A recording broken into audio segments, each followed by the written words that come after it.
Good morning. You're listening to Laura McGhie on BBC Radio 5 Live. Now, there were reports in the papers this week that Michael Gove, the Secretary of State for Levelling Up, Housing and Communities, is backing away from the government's ambition to abolish the leasehold system in England and Wales.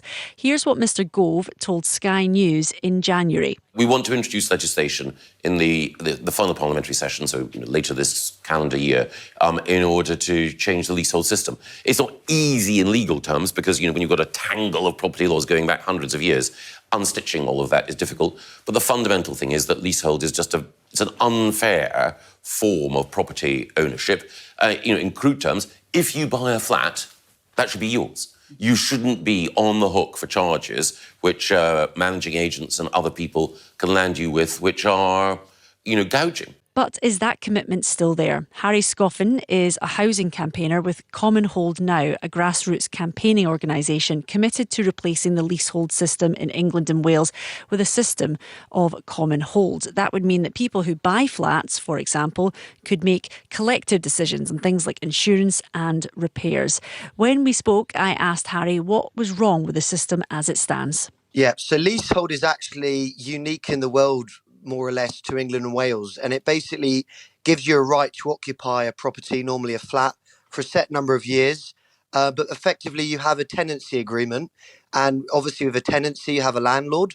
So even though you might have a mortgage out on this property, you don't own it. You don't own a single brick. You don't own any of the land. You don't even own the flat. And yeah, you have a landlord and they control the building and they dictate what bills you must pay. So what is wrong with leasehold then? And I guess I should also ask what's good about it, because it must exist because there is something good about it. Well, I think it's existed because it's existed for such a long time, and English law has never kept pace with the developments around the world, where they've moved to fairer systems, which are known as Commonhold, or in Australia's very famous called strata title, and they started that in the 1960s. America, they call it condominium. It's a well-known phenomenon. Leasehold is actually the reason why we've had it for so long. Is it is just a case of it makes a few people incredibly rich, rich beyond your wildest dreams. And I think there's been articles in the past about the English person never really loving flat living. And you would argue that actually it's because of leasehold, because you don't have the control, the autonomy or the dignity that you would expect from home ownership, because effectively your property isn't your own, which is crazy when you speak to people from other jurisdictions. And I know you've got many listeners in Scotland. They don't have to put up with this nonsense. They have tenements, which is a much fairer system, although it has its own problems in terms of upkeep sometimes. But the reality is that residents are in control of their buildings. And it's a little bit like Lord Sugar on The Apprentice.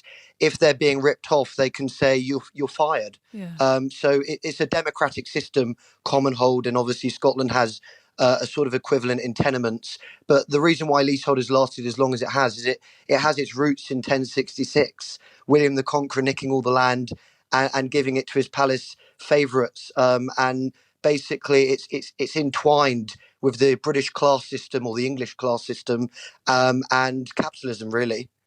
So just to sort of explain further, so if you were to live in Scotland and you lived in a tenement flat and you owned the tenement flat, you would probably pay an amount of money every month, all of the flats would, Yes. in order to clean the close, for example, or look after the garden, or if there was an issue with a roof or an issue with Yes. a lift, then the money would come out of that and everyone would put in a fair amount of that Absolutely, and share. you have buildings insurance. And Yeah. I think what we're very clear on this point is that we're not saying abolish service charges or anything ridiculous like that. What we're saying is the people that are paying the bills should be the ones in control.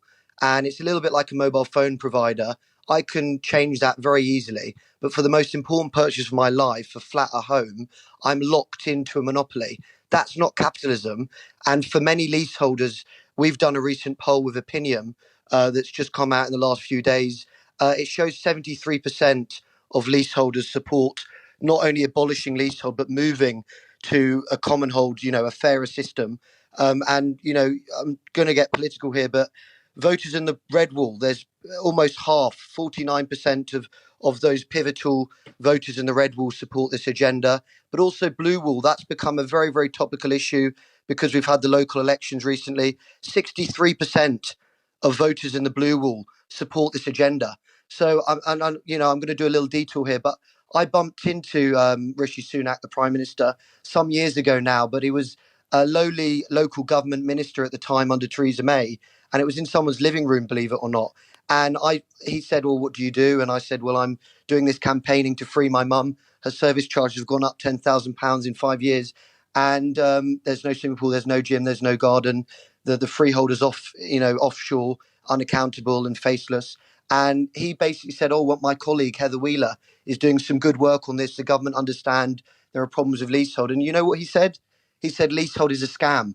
So obviously, when I saw the news this week, me, my mum, so millions of other leaseholders, there's 5 million leasehold properties in England and Wales. We're all in shock because, this would be a policy agenda that is incredibly popular. I mean, there's more support in England and Wales now for abolishing leasehold and replacing it with commonhold ownership than there is for scrapping inheritance tax outright. So, it's up there with some of the most totemic, wildly popular policies. And yet, this is a government that are desperately looking for something popular. Just as we near a general election, they don't really have many levers left to pull, but this one would easily be done. And, likewise on Labour, we hear some really great talk from Keir Starmer about being the leader of the party of home ownership. And yet he's not said a word about this issue. And this would unite many of the people that voted Labour in 2019, but many of those in the red wall, but also, some of the core voters that Labour have had for years, particularly in the cities. But we're going up and down the country with this video campaign with Commonhold now, and we're speaking to leaseholders. And this idea that it's a rich Canary Wharf London thing is so wrong, and people's lives are being ruined. I'm going to Bolton on Monday, and I'm speaking to a lovely pensioner called Rosemary, and her service charges have doubled since she bought the flat. And the reality is, people may say, "Oh, well, you bought a leasehold, you knew what it was all about, this thing called caveat emptor, buyer beware." That's not fair. The rest of the world don't have these systems. I grew up in Singapore. Now, they don't have leasehold. They have this thing called strata title, which actually came from Australia, one of Australia's proudest exports.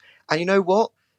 Our politicians, even from Margaret Thatcher's era, they'd been looking at moving to a commonhold system. So it's a real shame, and it's actually an outrage that the government at the last minute now is saying that they don't want to abolish the system. And then actually we're just going to probably get some thin gruel, some sticking plaster reforms. And that's not going to help my mum, and it's not going to help millions of other people across England and Wales. Now, interestingly, Northern Ireland also has leasehold, although I understand it's less of an issue over there because they have a share of the freehold. So it's still in the leasehold structure, but they have some control over these charges. Well, in a minute, sorry to jump in there, Harry. Just in a minute, I want to hear a little bit more about your mum's experience, something that's obviously very personal to you and something that you have been trying to help her with for many, many years. But just before we get to that, do you know how many people roughly are living in properties with a lease in England and Wales then? Yes, so it's 5 million. So we're talking about 20% of the housing stock. Right. So it's a decisive voting block, and there's estimates that there are 10 million, up to 10 million votes in this. Yeah. So it's not something to be sniffed at or think, oh, it's just a London thing. And it particularly now is very, looking at Manchester, Leeds, York, Birmingham, where there's lots of development going up.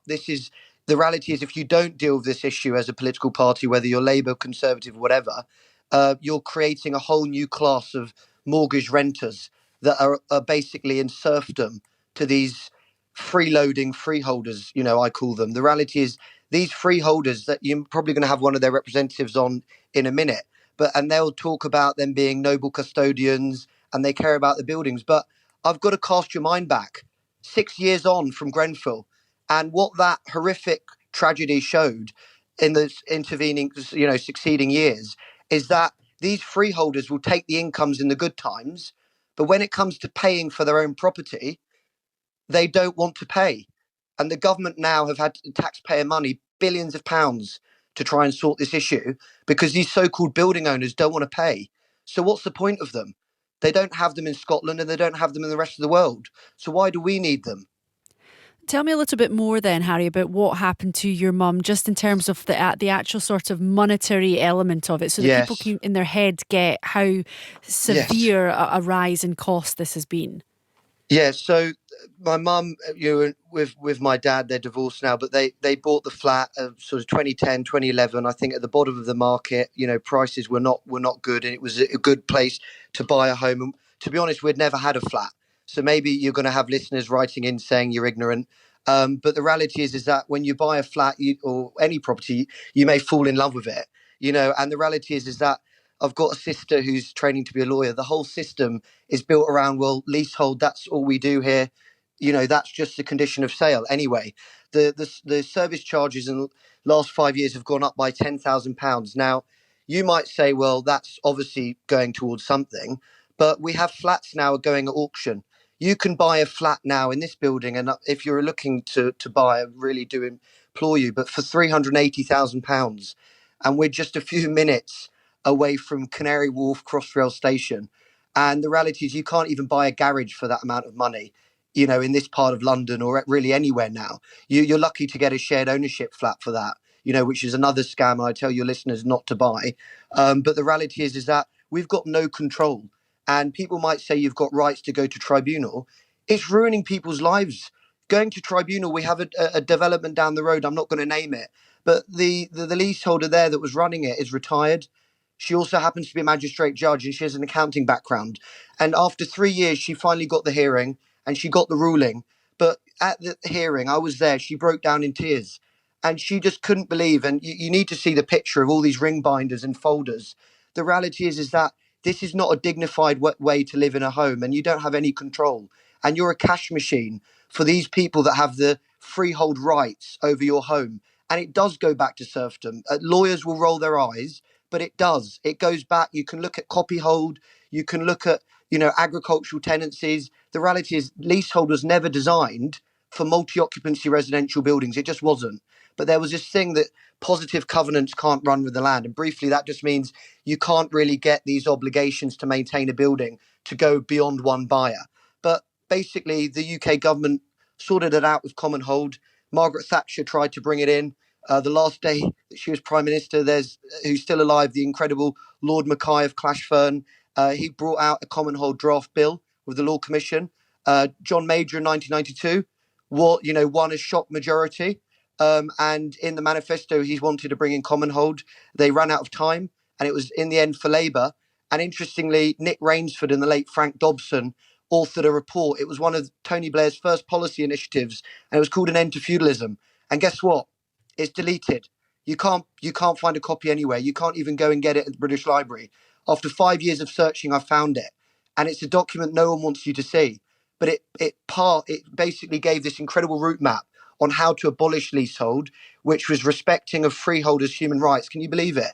These offshore companies have human rights. People like my mum, they're just tenants. And the reality is, Labour had promised to abolish it, and unfortunately, they never did. So I'm hoping that Keir Starmer can right the wrongs if the Conservatives let us all down. And my mum can't buy her freehold. So John Major brought in this brilliant thing called enfranchisement, which, it sounds like enfranchisement to get the vote. Actually, for many years in England, people that were leaseholders, because you're not a property owner, you weren't seen as being qualified to vote. There was a qualification to the right to vote. So what I ask you and your listeners is that we have universal suffrage now. We have the franchise. Why is a considerable proportion of our society second-class citizens? It's no taxation without representation. These freeholders are spending our money. They're spending my mum's money, and they're ruining people's lives. Oh, Harry, I'm sorry. Are you And the okay? thing is, Rishi Sunak, I think he's a good guy, but I don't know if he's being badly advised or something. But this is, you know what? This is such a popular policy. Only 9% of England and Wales people oppose this. You're obviously so passionate about this, Harry. Obviously, it's a very personal thing to you as well, and you're wanting to help as many people as possible.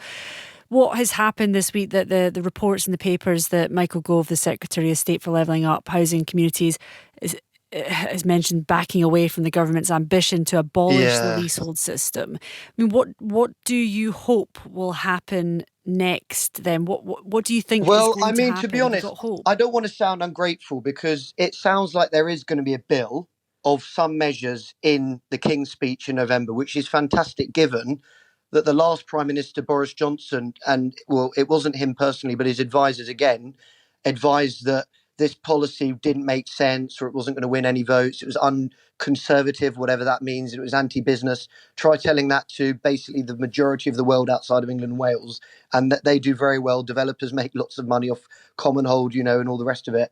But basically, it is going to be in the King's speech. But the problem is it's not going to give control. It's going to give us rights to challenge, but that's going to mean that people like my mum are still in an inferior position. We're still under the hold of these freeholders. And that's a very unnatural position. And look, I'm 28 years old. I would love to buy a flat one day, to live in a productive, vibrant city. And I want that freedom that people in Scotland and across Europe, but across the world have, where you buy a flat, you own the flat outright, and you own a portion of the land, you own a portion of the common parts, and you're in a community. And yeah, don't get me wrong, residents will fall out with each other, but they fall out in any system. They fall out under this autocratic system of leasehold. But you know what? It's a little bit like Winston Churchill. Democracy is the worst system except for all the rest. And that's exactly how I see Commonhold versus leasehold. Yes, people, whenever you put people together and they live in one, it's like a little vertical village. People will fall out, but at least you have control and you have democracy and you have the means to sort out your building. Enlightened self-interest kicks in. And this is how they do it in the rest of the world. It's not right that someone in Monaco or wherever has got a disproportionate control or power over my mum's property that she's worked so hard to buy. And I think for young people, I understand Michael Gove is going to give a speech next month, and I'm not criticising him personally. I think, you know what? He's probably been the most dogged housing minister this country has seen in literally years in terms of him fighting for leaseholders. And yeah, he may not have got everything right on the cladding, but that is such a huge, minefield. The reality is he's trying to do something and he's realised that we are a decisive voting bloc if we unite. But I'm just trying to appeal to Rishi Sunak.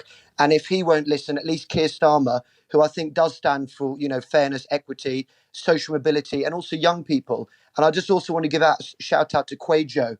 What Quajo has done on social housing has inspired me. And it made me decide, actually, I've got to set up this Commonhold now with this incredible founder called Carolina, who's had 30 years of experience of Commonhold over in Australia. She's a long-suffering leaseholder, ironically, in Keir Starmer's constituency. But he showed that if there's something wrong in society, you have to stand up and do something about it. And that does mean whipping out your iPhone and filming people. And we've been doing these films, and I really, this isn't just a plug, but for your listeners to check it out, Commonhold Now, we're on YouTube. And these videos on Twitter are blowing up. They're getting between 20 and 90,000 views. And we were interviewing this lovely young lady, just a year older than me, who bought her flat, first-time buyer in Woking, and she had to sell her flat at £50,000 loss. She got into a load of debt. But you know what she said to me? She said, but at least I'm free of leasehold. And she said it's the biggest organised scam in England and Wales. And I genuinely believe that.